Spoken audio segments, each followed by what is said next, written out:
Welcome back. Forbes Africa has released their 30 under 30 list for 2018, profiling African entrepreneurs on the rise. And joining me this evening are two young men who have paved the way in their respective businesses to promote real-world learning and business solutions, as well as developing young minds through life coaching and personal skills development. Edison founder Roger Boniface and First One Adventures founder Jack Mthembu are with me in the studio. Gentlemen, pleasure to have you with us, and congratulations to you. No, thank you. All right. The best way to tell a story about a person and their businesses is to let them tell their story first.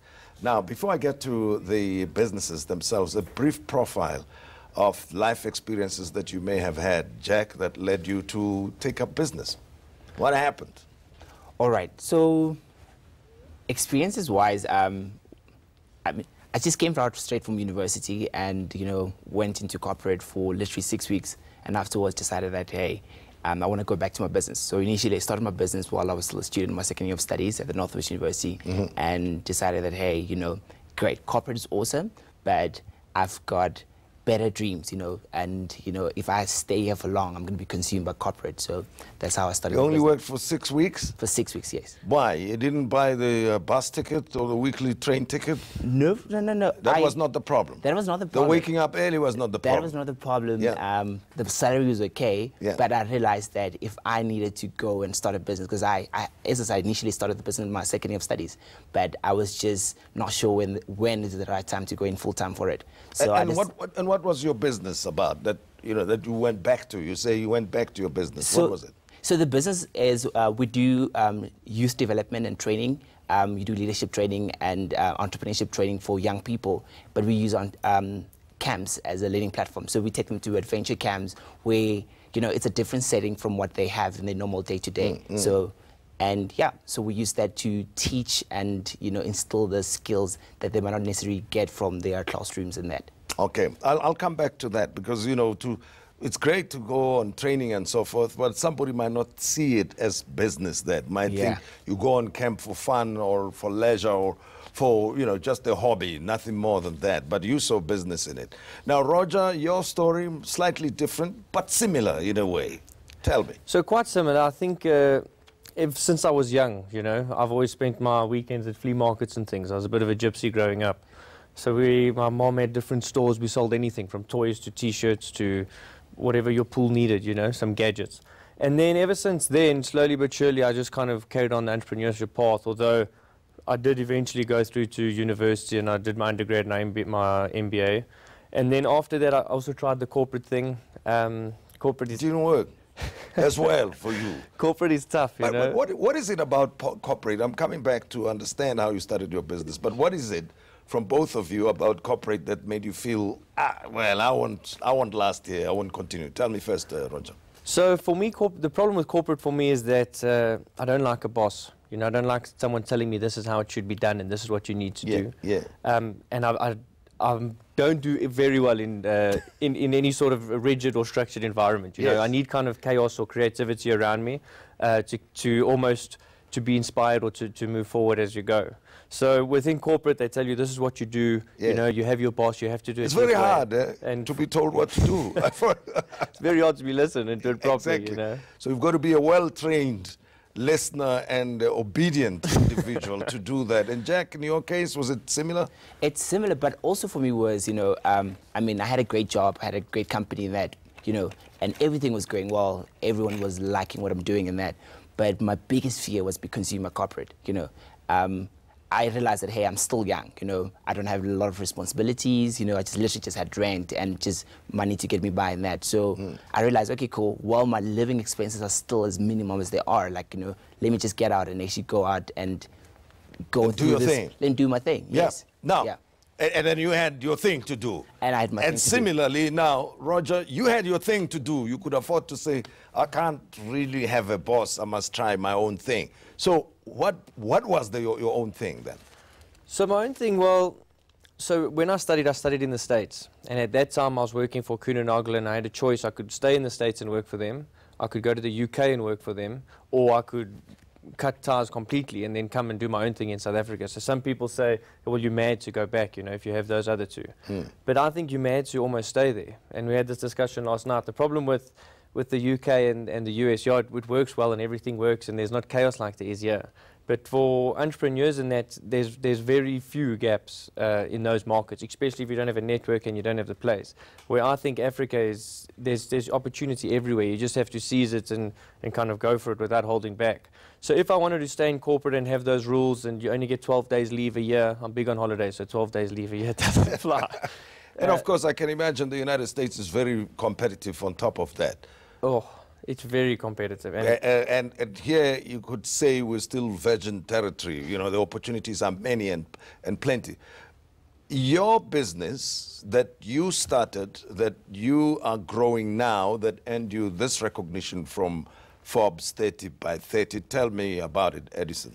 So when I studied in the States, part of your degree, you do a business simulation. And what that is it gives someone the opportunity to run a real-world business. So instead of the traditional way of thinking or learning through a lecturer telling you this is a marketing textbook, this is a finance textbook, now you're actually giving a student the opportunity to be the CEO and learn kind of from those mistakes without any of the real-world risks that come in.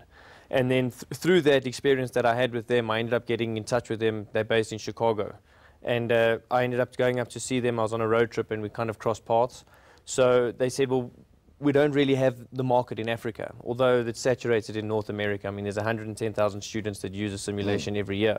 So I said, well, that'll be my job. Let me go to Africa and start to develop it and get it integrated, kind of the critical thinking and the real world skills that people need that are necessary for the workplace. Let's instill that in what we're doing when we're educating. And I suppose that's exactly what Forbes recognized, that this was something unique that you were doing. Sure. So what you're kind of doing is you're bringing technology into the education space, and you're eliminating the old way of teaching. And though it's all, you know, all these fun words they like to use, blended learning, e-learning, online learning, you know, it covers all of those bases. And what's nice about it is you often lose a lot of students in the old way of teaching through, you know, some students aren't book smart, but they might be tech savvy or business savvy. So now you're giving them the opportunity to play a game because it's competitive and they compete almost in the real world. So you're inviting everyone in to have a real world immersion, should you say. And then when you actually get to the workplace, you have the real world skills that you've developed in almost a simulator, you know. So it's like a flight simulator, except just for business people. And now the First One Adventures, tell me about that, Jack. So First One Adventures, so there's like two main camps that we have within First One Adventures. The Startup Adventures, which is a camp that teaches kids entrepreneurship. So it's preliminary, the first phase of this program. So we've got the Startup Adventures, and then afterwards, because we realized something again that, you know, a camp is great. You know, we've got like 3 to 5 days on a camp, but that's not enough to teach kids entrepreneurship. So we now have also what we introduced, the Entrepreneurs Club, TAC, that actually follows up after the Startup Adventures. And that is a 12-month program that we engage with young people. And we also encourage them to start businesses, like, you know, small things that they actually see within their surroundings, be it like, you know, washing cars and that. But in that way, they have to start some sort of business, and yet we use that practical science that they have and give them theoretical, you know, lessons which they can carry on and actually grasp this entrepreneurial journey, this entrepreneurial concepts, you know.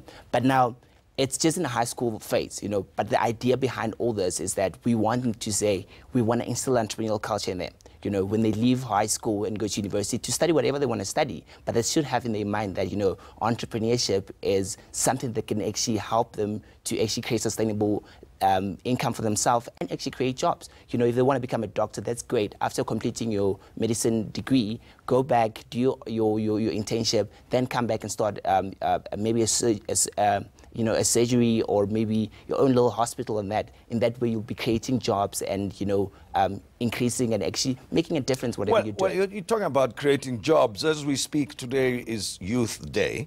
And we know that the major point that's going to be discussed and has been discussed out there is that of lack of opportunities for young people.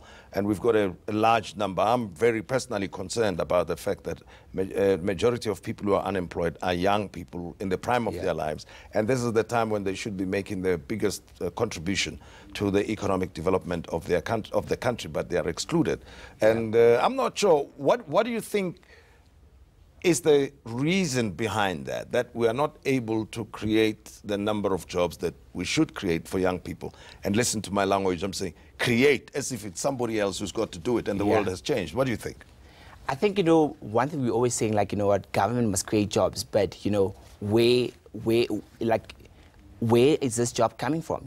We need young people to start businesses, like, as we need young people to actually consider going into entrepreneurship. So, as I said, if you want to study accounting, but come back and study your own little accounting firm. In that way you can actually employ people in that. So we need more young people to consider entrepreneurship, not just to think about themselves. You have a great degree, you've got a great job, but, just jump out of yourself and, yes, go there, start something. That way we can actually create those jobs that we need in the country.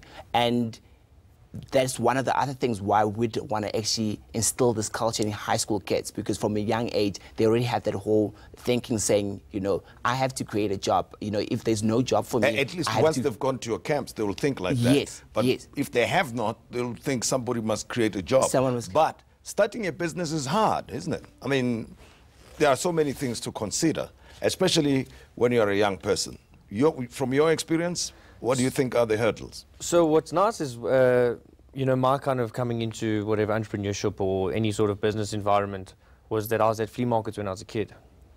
Like you were saying that, students are now kind of touching their hands with it. So I think having that exposure early on, when you can make mistakes and you're not gonna lose a lot, is key. Because generally someone says, well, they're going to start a business, and their first exposure or their first entry into it is they first of all, the success rate is very low.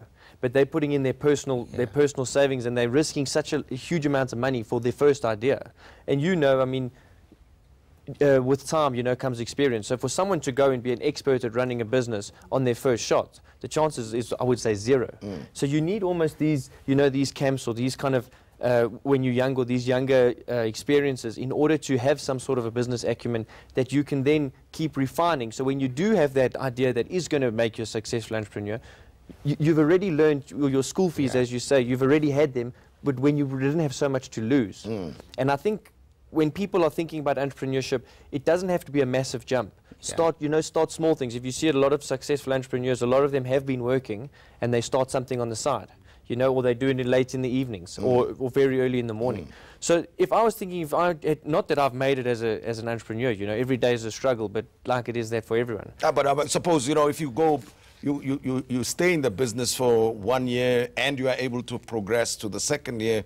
By the third year, you really are a businessman now. You can be confident that you're doing the right thing. Sure. So I think with that, it takes the time, Some businesses take longer than others. But I think the idea is that you're not going to have success overnight. But what you really want to do is you have to almost just keep going at it with the financial backing that you can. So sometimes people keep their day jobs, their risk isn't that big, so they still have some sort of money that's either cash flowing their lifestyle or their living, so that they can try and get on this. I'm staying with the idea that you start from a zero base. Is to accept that, I think, that you're starting with nothing. And if you make 1 rand from 0 rand, then that's success. But a lot of people would not see it that way.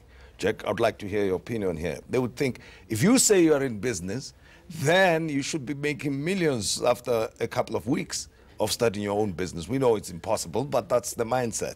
Now, that's true. I mean, also just making on the list, Forbes list, one thing that a lot of people now is thinking, they're thinking you're a millionaire, you've got all the money and all that, which is not always true. As you said, how I evaluate my business is I have to make more money. Like, I look at it on a month-to-month basis. If I look at this month, I made this certain amount, I have to actually see more from that, from the previous month. And I think that's actually business. You're seeing that growth. Yes, sometimes you're comfortable and say, okay, cool, I'm able to sustain myself, I'm able to pay whatever I'm paying. But I think, if you want to grow further than what you're doing, you need to always continuously challenge yourself. You can be a billionaire. If you want to be more, if you want to get more than that, you have to continuously see what other avenues are there, what other, opportunities are there. But it's all looking for an opportunity and try and make something out of it. Yeah, well, it's to business is the doing part of it, right? Yes. You start with the thinking, the vision, the commitment to make it happen, and then you do it, and then it happens, then you can call it business. Well, after the break, we will be talking to a celebrated jazz pianist and composer, Tandine Tuli, who will be joining me. But gentlemen, thank you very much for sharing your thoughts with me on this Youth Day, and everything of the best to you. Thank you very much. Thank you.